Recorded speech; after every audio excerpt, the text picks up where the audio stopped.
Hi, I'm Michelle Begue with a look at what's happening in Latin America now. But first, our news trivia. Fans of which country are using indigenous shaman to neutralize World Cup opposition? We'll have the answer later. Panama's government has announced it will intensify the deportation of migrants who enter from Colombia to trek through the Darien jungle. This dense, rugged, and often dangerous passage is now being used by record numbers of migrants who are traveling north. Authorities say they will increase deportations and install new facilities on the border. But they also emphasize they have limited resources. Northbound migrants in Colombia's city of Necoclí reacted to the decision with fear and uncertainty about what else to do. Ahora imagínense ustedes si se van para Panamá y Panamá no cierra las puertas, ya otra vez quedarnos aquí estancados, que hacen hacerlo estancado, sufriendo más de lo que uno está sufriendo aquí. Now let's go to Argentina with my colleague Joel Richards, who has a special report.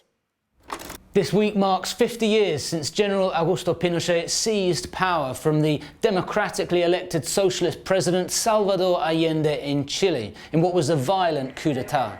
What followed was 17 years of military rule. Thousands were killed, over 1,000 disappeared, and including those tortured, Chile's human rights commissions point to over 40,000 victims. Allende took his own life during the coup in 1973. Pinochet died in 2006, having never faced prosecution. Under the current president, Gabriel Boric, the state has undertaken responsibility to search for the estimated 1,000 disappeared. And Boric led a group of 4 ex-presidents from across the political spectrum to sign a declaration in defence of democracy. But the far-right party, UDI, refused to sign and refused to take part in the official commemoration. Instead, it issued a statement that declared the coup inevitable and that fell short of condemning the coup or the human rights abuses of the Pinochet rule.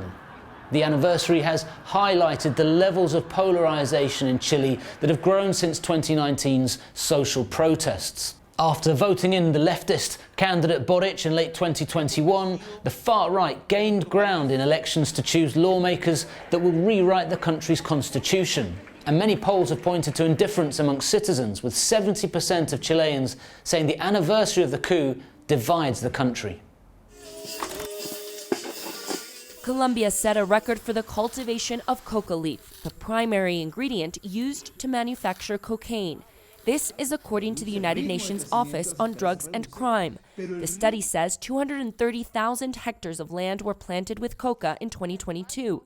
This is 13% higher than 2021. The potential cocaine output also rose 24% to about 1.73 million kilos. These are the highest numbers recorded since the UN began monitoring cocaine production in 2001. This past weekend, representatives from 15 countries gathered in Colombia with President Gustavo Petro. They discussed new strategies to address what many have called the failed war on drugs. Honduras is strengthening its newly established ties with China.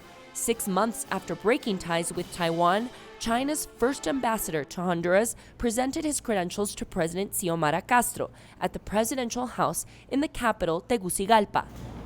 Honduras' foreign affairs minister says this new relationship represents new opportunities for the country.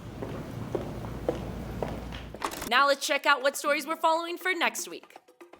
In Brazil, we're following former President Jair Bolsonaro's recovery after surgery this Tuesday.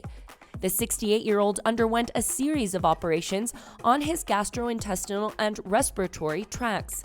The procedures took place at a private hospital in Sao Paulo. Bolsonaro has had numerous health problems since being stabbed in the abdomen in 2018 during a rally for the campaign that brought him to power.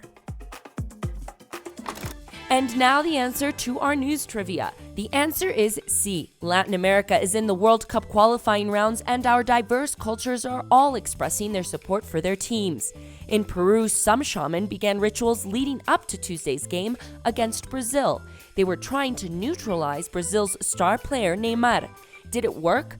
Well, Neymar didn't shine in this particular game, but Brazil did win 1-0 against Peru with a goal from Brazilian player Marquinhos.